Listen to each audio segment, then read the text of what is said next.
mean, it goes floor to ceiling now. And then, like, extended wall.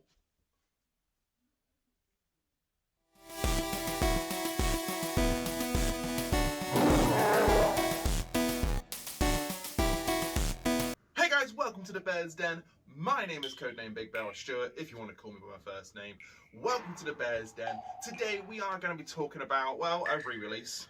I know, standard CODENAMEBIGBEAR stuff, always on about the re-releases. But this is one that people have been anticipating or asking for many, many years, and it's its 10th year anniversary, and it's Scott Pilgrim versus the World, or Scott Pilgrim Saves the World, or so. I honestly just don't care. So as I said, it's 10 years ago this game was released, and it's finally got a re-release after being absent from Xbox Live Arcade, PS Store, any kind of online store capability for many, many years, and people have been begging for it to return because it's considered one of the best beat-em-ups that has ever been produced. This is also a game that I had on my 360 as well, you know, for a while there. It was my 360 was viable with my profile. Not anymore. Nope. It's just not, because now it's been re-released. Anyway, so Scott Pilgrim is, well, the game is a beat 'em up based on the comic books / film that came out 10 odd years ago. Problem there is, I'm not a fan of either. I've never read the comics, I've never read the graphic novels, so I've got no basis on that one. I don't like the film. I really don't. No, I do like Edgar Wright films. I love Shaun of the Dead, I love Hot Fuzz. I like World's End. And yeah, Baby Driver is, yes, absolutely love Baby Driver, a fantastic film. Yeah, Edgar Wright has this great, unique look on the world. He has a really, an ear for music when it comes to soundtracks. And his characters are usually brilliant in everything he does. Like, his characters are usually really, really good. Like I said, World's End's a bit iffy, but for me, Scott Pilgrim was just not good. I didn't enjoy it. I've seen the film at least 3 times. I'm pretty sure it's 4 now. But the reason I don't like it is because I do not enjoy the characters of this story. I think Michael Cera is rubbish in the film. I don't think he's very good. Again, I don't really have anything to base him on character-wise, so I can't really say he's poorly cast and that side of things. But since I've watched those films, and I've rewatched it since watching Arrested Development, I can't unsee George Michael. So I can't see this really super nerdy kid becoming some power and badass nerdy kid in this film. And it's just one of those. I love Beck. I absolutely love the music of Beck. Have done since before this film came out. And Ramona is a great song, and some Beck's songs throughout the film, littered throughout, are good, but nothing ever stuck with me, like, at all, ever. Again, the characters were not good people. I didn't enjoy them. Didn't like Scott Pilgrim himself. Didn't like Ramona. I thought she was just a pain in the ass more than anything else. And it just, yeah, I just wasn't a fan of the film at all. Visually, that film, oh, stunning. I genuinely never take that from it. It was a very good looking film. Just, very good. Anyway, that's my opinion. My opinion, guys. Please don't hate me. It's just my opinion. But that's not what I'm talking about today. What I'm talking about today is the video game, the side-scrolling beat 'em up. That is Scott Pilgrim versus the World. And again, I had this on the Xbox 360, and I really enjoyed it back then. I really enjoyed myself. Although the same niggling little issues that I had with that game have resurfaced, because this is basically a port. It is the exact same thing with the DLC that I didn't have originally. So let's go around the good things of this game. So the artwork in this game is lush. It is so cool. It has got a really lovely pixelated pixel art cuteness to it that is really reminiscent of all of the, well, say all of, really reminiscent of 16-bit era fighting games and arcade games at the time. You know, you're thinking like the Simpsons arcade game, Turtles arcade game. There's even got Mario in there. There's loads of stuff in there as well. But there's tons of references that do just go whoop, straight over my head, because again, I didn't read the comics, so certain things I didn't catch on there. But visually, this game is absolutely fantastic, and the soundtrack is really great as well. The music throughout this game is really cool as well. It has a really nice arcade style. Everything's kind of bit tuned throughout the entire thing, with a repetitive loop, which is kind of what you get in those games. You go back and play Dungeons and Dragons, or not Dungeons and Dragons, Double Dragon. You get the same thing. You go back and play Golden Axe. The same thing will happen. You go back and play Turtles in Time.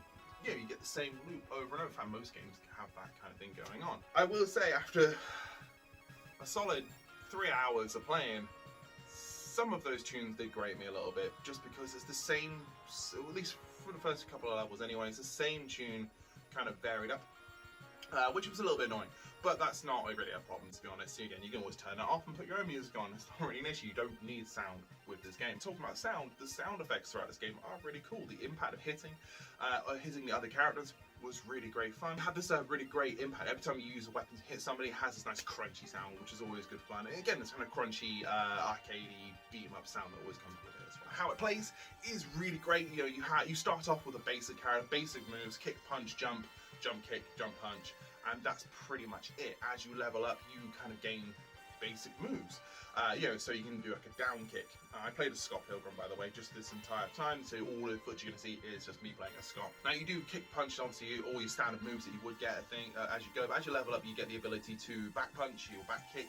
You get the ability to grab your enemies and throw them across, and they just kind of gradually come through as you're progressing through the game. So if you're getting stuck on a level, say for instance I got stuck on level 2 for quite a bit, I hadn't played that through, but I leveled up and I was able to get myself through the game, and muscle memory came in. I knew how to take out certain enemies, and having these new moves to come in as well, the ability to throw an enemy away and on people, really helped. And I was able to get through to level 3, no problem there, which is really cool. You have power-up moves as well. You have you hit the right bumper, or and you do a super move. For Scott Pilgrim, it is a cycle kick or bicycle kick, or the thing that Ryu and Ken do. That one. I'm gonna go there. And you also have another move as well, where you can also summon knives to help you out as well. Depending on the character, depends on what knives does. I stupidly didn't think to go and check those other characters. But when you have knives, well, the game is called Scott Pilgrim Saves the World, so come on, I played as Scott Pilgrim. So when you summon knives, she comes in, she blows a kiss, and the big word love comes across and damages the enemies a little bit, or knocks them back a little bit, which is nice and helpful when you use this using like your heat meter. So it's basically like it's your guts, how gutsy you are within game. You use that and uses a little points that. If you get knocked, all your hit points get knocked down to 0, and if you have, say, 50, you hit the right buttons, and you can get half, or well, you can get 25 points back, and then that uses all your heat points as well, so you can't do any special moves or cool knives, for instance. But you can kind of cycle through. You have combo moves, or say combo kills. If you knock out 5 characters without being damaged, you end up flashing kind of like a gold color, and your moves are much faster, much more powerful, and you can kind of grab one person and just endlessly hit them for like 800 goes. 900, I did about 200, I think I caught up to. I don't know, let's check it out. So there's some really cool stuff in this game. There's also shops, kind of like River City Ransom. Every now and again you can pop into a shop, you can buy some health upgrades. You can even go back towards that area after kind of clearing the next few screens, go back to it, pick up the health, and run back if you wanted to. And it gives you XP, it gives you health, it gives you kind of bonuses. You've got snacks as well that you can kind of have throughout, which again, I never worked out what the snacks were. I even googled it. I never worked out how to use the snacks. Do you just use them automatically? I don't know. If you like beat 'em ups, this is a game for you, and I do really enjoy this game. But there are some issues about this game that really kind of irked me. So first off, you move so slowly. If you're not double tapping forward to run, you are so slow to move. It takes you forever to get across the screen. Enemies take a while to put down. If you go back and play Dungeons and Dragons or Golden Axe, it feels like in Scott Pilgrim they take twice as long as any of those enemies, and those enemies do take a while themselves. So it doesn't really feel like you're impacting or having any kind of major impact.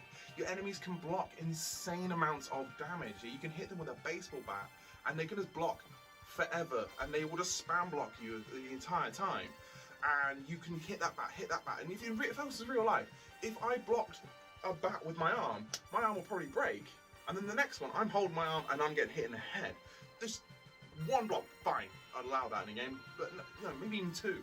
But like 20 hits in a go? No, it just doesn't happen. It was just annoying, really annoying. You can also get like just absolutely battered left, right, and centre when you can't do anything. You get these photographers, for instance, they kind of flash lights at you. You can't do anything about it. It doesn't harm you, but it does stop you from doing anything. And then if you can get bum rushed by lots of people at once, not dogpiled. When you get dogpiled, you got to move to get rid of them all. That's quite fun. But you can kind of just get punched from one side, punched the other, and just kind of, you know, film where you see kids kind of bullying that kid in the middle, and you just get him punched one end, he turns around, he gets punched again, he gets turned around and punched into another person. That's how it feels sometimes, especially when you're playing by yourself.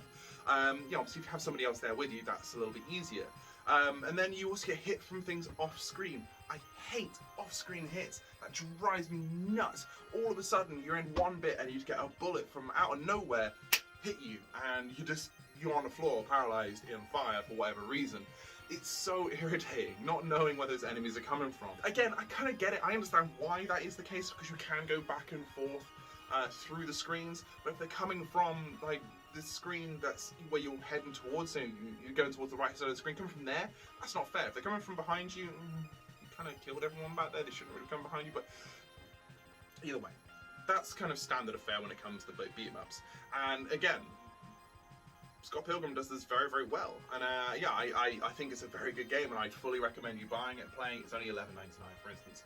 But the one major issue that really, really puts me off this game is something I didn't realise or didn't care about when this first came out. It shows how much my character has changed, I suppose. My personal character has changed, I suppose. But every woman in this game that isn't Ramona or the drummer girl, don't know her name, I'm so sorry. Every single character in this game that is a woman, a background character, they all have big bouncing breasts, and they literally just stand there and bounce, so these breasts will bounce, and it's completely unnecessary. It's also unrealistic. Like, I'm not even talking just all the human characters, I'm talking demons. Zombies even have it. Zombies have bouncing breasts in this. Why? Why is sexy zombie a thing? That's disgusting. And then when you hit a zombie, so this is undead survival horror mode, which is quite cool. You basically kind of fight your way through a horde of zombies, and you last as long as you possibly can.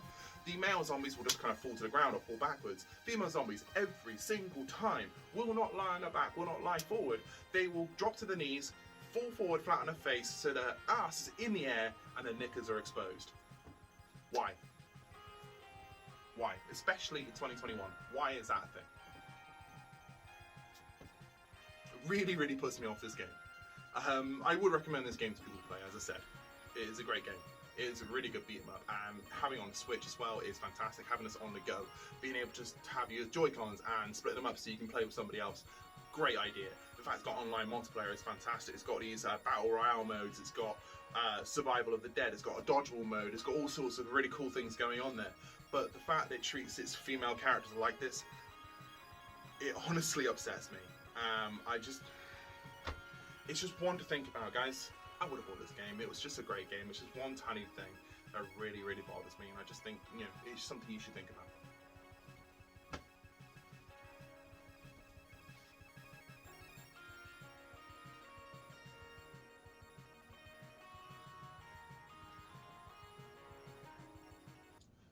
Sorry about that, guys. I feel quite strongly about it. So, you know, but before I go off and kind of ruin the whole vibe of Bear's Den, I'm going to stop where I was and I'm just going to say goodbye. So guys, that was Scott Pilgrim versus the World. Would I recommend getting that game? Yes, but there is that caveat to think about at least anyway. It is a great game and definitely worth playing. But as for myself, you will see a video from me every single Sunday at 12 p.m. And we have a show here on Respawning every single Friday as well from Javier. He changes the name of it quite often. I think it's Have I Got News For You, or I'll Have You Know. That's what it's called. I'll Have You Know at 6:30 every single Friday. And then we have videos every single day as well, so check us out. We have live streams and we have all sorts of stuff from Mikey lists and all that kind of thing as well. Don't forget to like, share, subscribe, write comments below if anything I said makes you want to kind of have a go at me. As I said, go ahead, please do so. Please comment below. I really want to see those and I will respond. I will respond to every single one because I do that. I try to be as nice as I possibly can. That's it from Bear's Den. That's it from myself. Have yourself a great day and don't forget to be nice to each other, yeah?